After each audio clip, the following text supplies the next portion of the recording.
Bismillahirrahmanirrahim. Assalamualaikum warahmatullahi wabarakatuh. Alhamdulillahirabbil alamin. Apa kabar kalian semua? Mudah-mudahan kita semua dalam keadaan sehat walafiat. Amin ya rabbal alamin.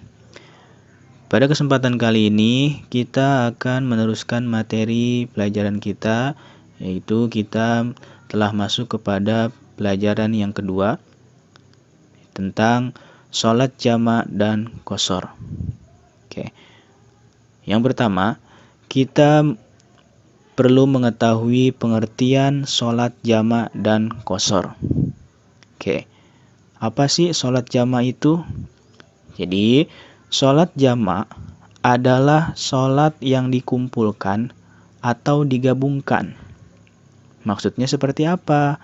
Jadi, misalkan sholat jamak itu sholat yang dikumpulkan dalam satu waktu.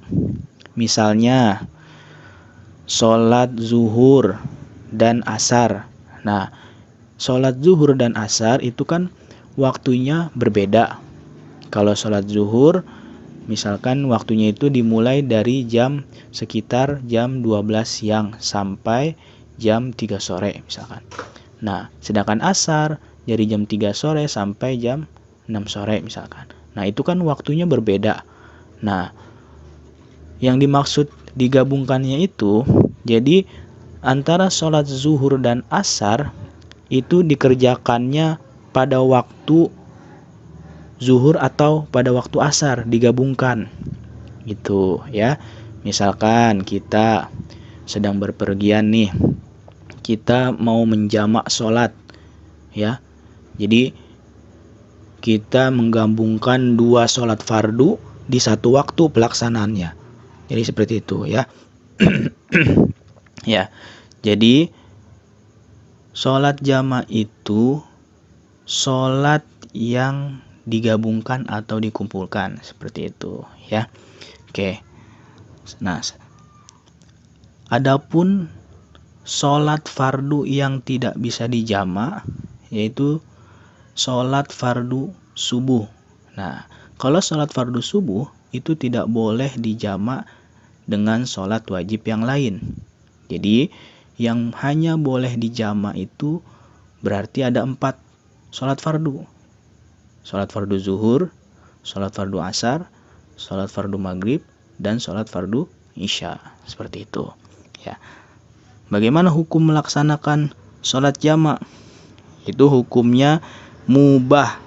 Apa itu mubah?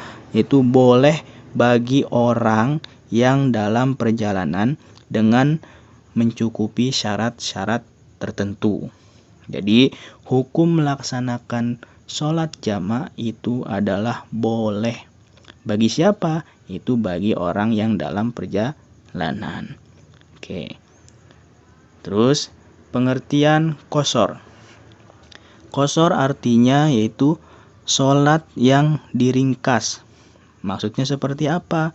Jadi misalkan contohnya di dalam sholat fardu itu, di dalam sholat 5 waktu itu sholat yang bisa diqashar atau diringkas yaitu sholat yang bangsa 4 rakaat atau yang jumlah bilangan rakaatnya itu 4 rakaat gitu. Contohnya misalkan sholat fardu asar. Kan sholat fardu asar itu kan 4 rakaat ya. Nah, kalau diringkas berarti menjadi 2 rakaat. Seperti itu. Terus kemudian lagi zuhur.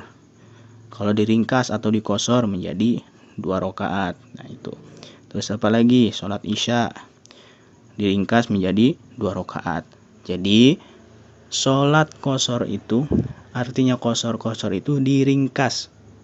Tapi dengan catatan yang hanya boleh diringkas atau diqashar itu sholat yang jumlah bilangan rakaatnya itu 4 rakaat. Seperti itu. Jadi ada beberapa sholat yang tidak boleh diringkas, yaitu sholat maghrib dan sholat fardu subuh. Seperti itu ya. Terus bagaimana hukum sholat qashar? Hukum sholat qashar itu diperbolehkan ya. Jadi sama hukumnya mubah atau boleh. Seperti itu. Ya. Terus bagian yang kedua yaitu macam-macam sholat jamak. Nah, yang pertama, sholat jamak itu terbagi menjadi dua macam. Yang pertama, sholat jamak takdim atau jamak takdim, ya. Nah, jamak takdim itu apa? Yaitu penggabungan sholat yang dimajukan. Misalkan, jadi kita sedang dalam perjalanan, kita mau menjamak sholat, tetapi jamaknya itu jamak takdim, yaitu mengerjakan dua sholat fardu dalam satu waktu yang pertama. Jadi pelaksanaan penggabungan sholat fardu di waktu pelaksanaan sholat yang pertama. Misalkan kita mau menggabungkan sholat fardu dengan sholat asar. Nah, pelaksanaan itu kalau jamak takdim itu berarti sholat asar dilaksanakan pada waktu zuhur. Seperti itu. Itu namanya jamak takdim. Seperti itu. Ya. Terus yang kedua yaitu jamak takhir. Apa itu jamak takhir? Yaitu mengerjakan dua sholat fardu pada waktu sholat yang kedua. Ya, contohnya seperti misalkan kita mau menjamak sholat, tetapi jamaknya jamak takhir. Contohnya kita melaksanakan sholat fardu maghrib dan sholat fardu isya, tetapi ingin dijamak, jamaknya jamak takhir. Nah, berarti sholat fardu maghribnya itu dilaksanakan pada waktu yang kedua, yaitu di waktu isya. Itu. Jadi apabila kita menjamak atau menggabungkan sholat fardu maghrib dan isya, nah sholat fardu maghribnya dilaksanakan di waktu isya, itu namanya jamaknya jamak takhir. Seperti itu, ya. Oke, mungkin cukup sekian penjelasan untuk materi kali ini. Semoga bermanfaat. Sekian dari Bapak. Assalamualaikum warahmatullahi wabarakatuh.